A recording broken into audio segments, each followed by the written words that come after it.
TV, I'm hoping, will bring a new dimension into this. Actually, it's an insight into what we do. All along, people, or the main general view is that when you look at off-roading, people think that, this is a bunch of imbeciles who have too much money and just sticking their vehicles into mud and breaking them. But it's not. Off-road TV, we are going to show what it is all about, that there is a science behind the sport and as well as the skill, and we will take them through different levels of off-roading.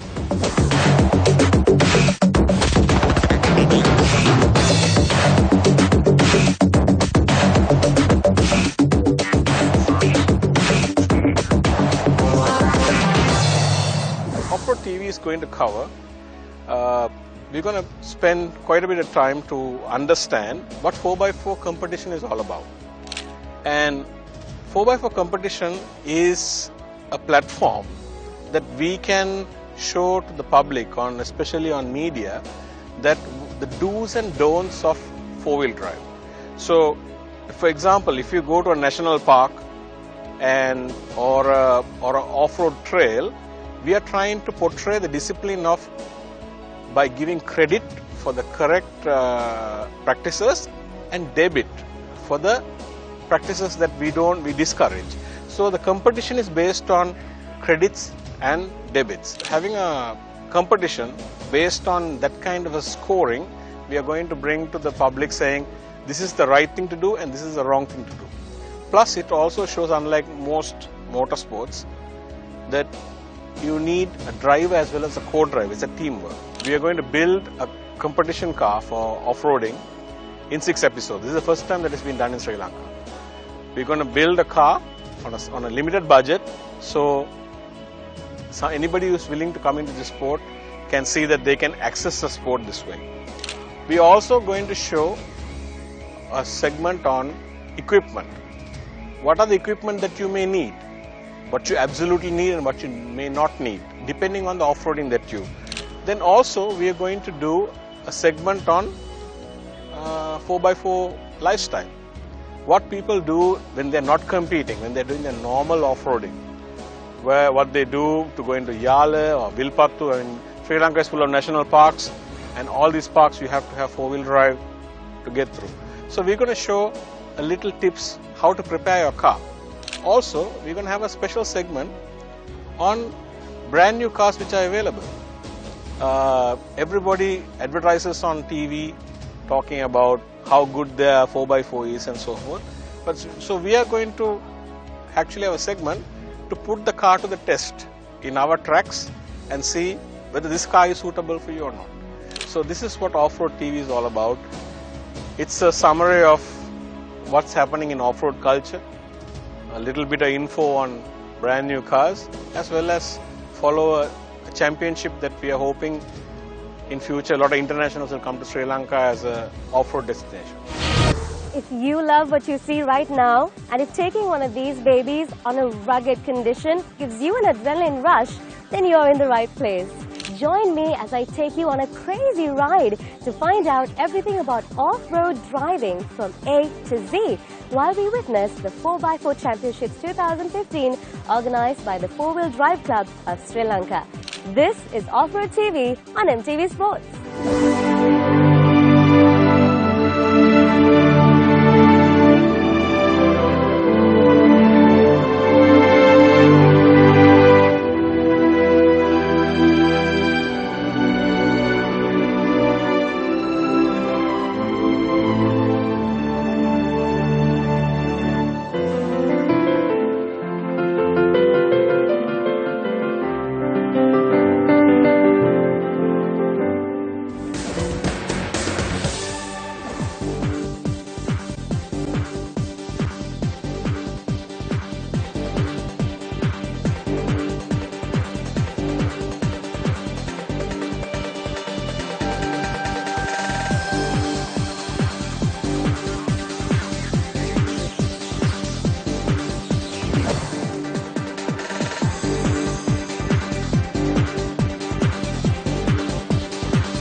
Finish line.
On Off-Road TV, we are going to do something that's never been done before.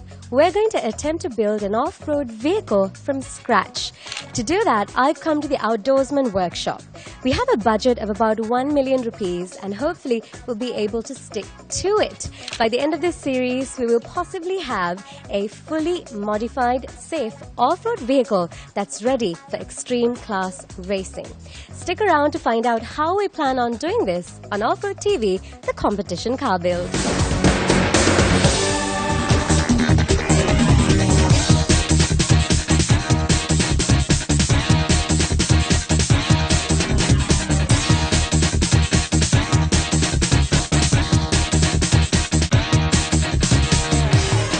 We're at the Outdoorsman workshop and we have Sean with us. Hi Sean, we keep bumping into you. How are you doing? What are we doing here?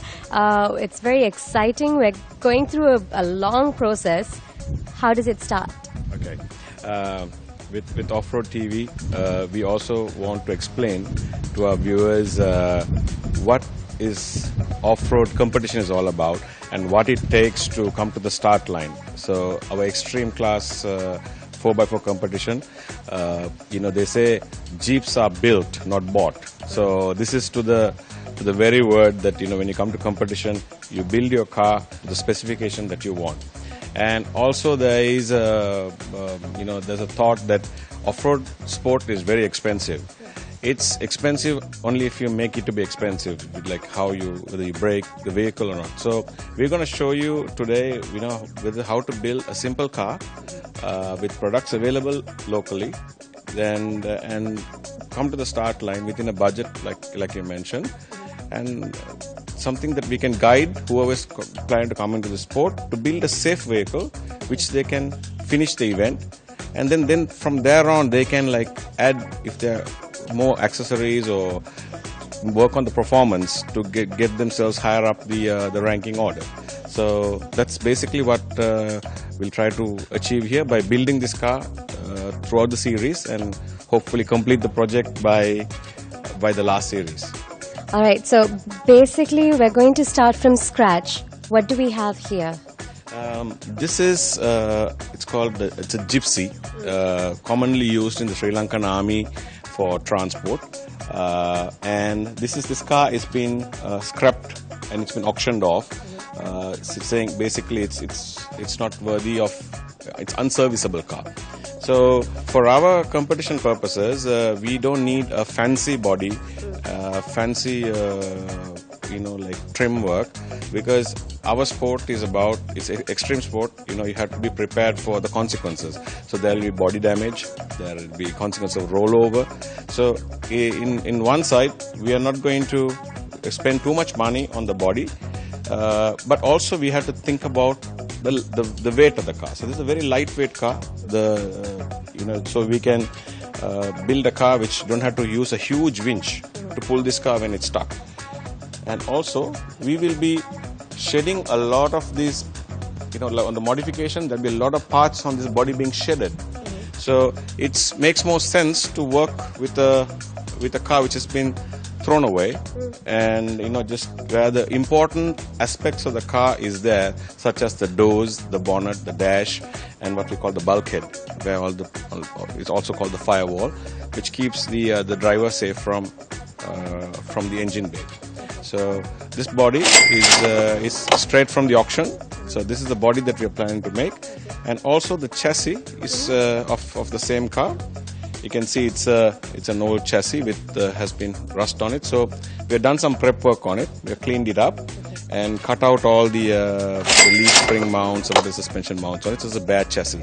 So from here we can go on to saying what are the components that we're going to put in here and come up with a car that is competitive enough to take on the extreme class challenge.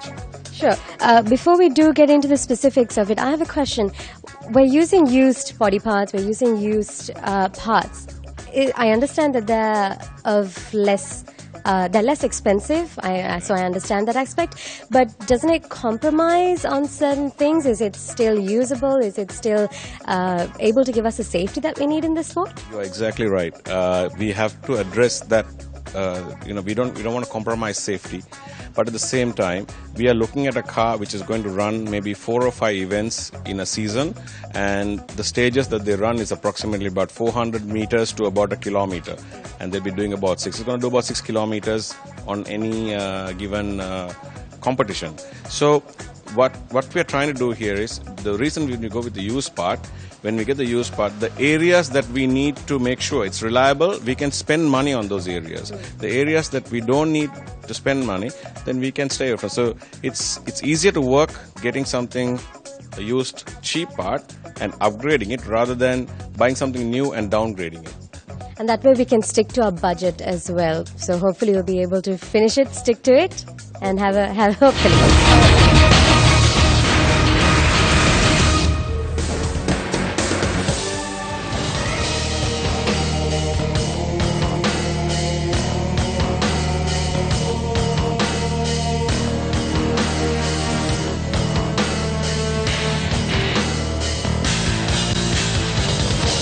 Mitsubishi Outlander PHEV, a plug-in hybrid electric vehicle. I think I said that right. Hi Sanjeeva Perera, ladies and gentlemen of United Motors Lanka. Nice to meet you. Hi Sasha, nice to meet you too. She's quite the thing, isn't she? She's got quite an impressive name to her. Tell us about her. Well, Outlander PHEV, first let me tell you what PHEV stands for. Yeah. Plug-in hybrid electric vehicle. Outlander PHEV is a combination of the hybrid technology and the electric technology, both integrated together. And it's a surprise that the Mitsubishi Motors has given us the PHEV for the first time from the whole Asian countries, out of all the Asian countries. So we'll be getting new shipment end of next week. So we are starting the Outlander PHEV in months' time. We'll be selling Outlander's PHEV. Brilliant. Now, when you talk about a hybrid vehicle, we know basically what a hybrid is. We've seen vehicles, we drive them. But what is this combined technology you're talking about? The Outlander PHEV has 2 motors powering up the front wheel, one powering up the front wheels, and the second motor powers up the rear wheel. Okay. The engine, so-called engine, is acting like a generator.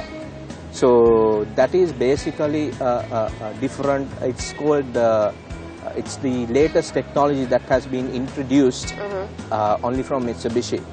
And then if we talk about the electric technology that has been included to Outlander, you can plug it, well, most of the hybrids, of course, depend on the engine, it will charge the battery. Yeah. But from your home or maybe from office, from a normal electricity plug, you can charge this vehicle. There will be a connection that you can plug it.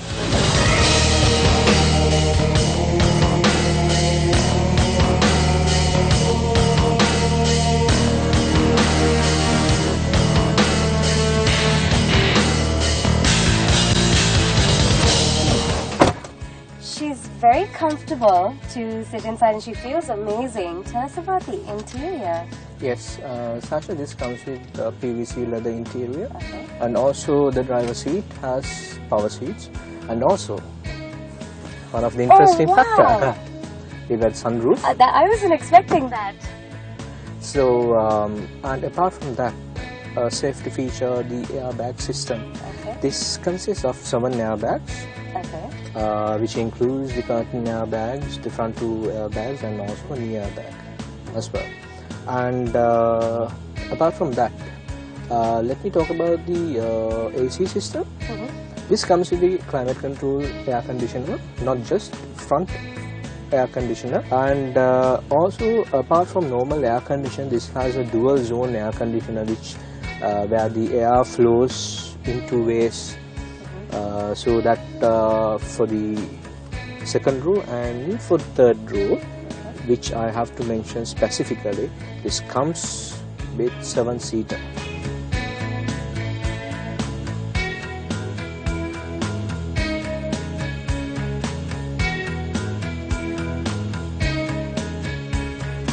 And for those of you who are watching at home, well, she really is one of the most efficient vehicles out in the market today, the Mitsubishi Outlander PHEV.